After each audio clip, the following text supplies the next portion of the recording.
خبر شامل کرتے ہیں سعودی عرب کے شہر مدینہ Munawwarah report Haji Muhammad Nasir Qadri advertising director PNP news HD Pakistan. حج آپریشن کا باقاعدہ آغاز۔ ابتدائی قافلے مدینہ منورہ پہنچ گئے۔ پاکستان سے عازمین حج کی سعودی عرب روانگی شروع ہو گئی۔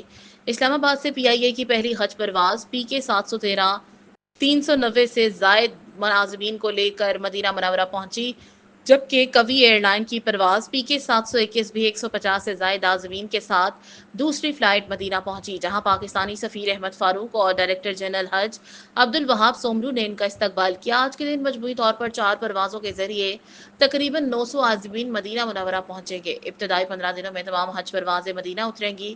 اس کے بعد مکہ مکرمہ کی پروازیں شروع ہوں گی۔ رواں سال 88,380 پاکستانی عازمین سرکاری حج اسکیم کے تحت حج ادا کریں گے۔ PIA کی جانب سے 280 خصوصی پروازوں کے ذریعے 56,000 سے زائد عازمین کو سعودی عرب پہنچایا جائے گا، جبکہ نجی ایئر لائنز بھی اس مشن کا حصہ ہوں گی۔ اللہ تمام عازمین کا سفر آسان فرمائے اور حج قبول کرے، آمین۔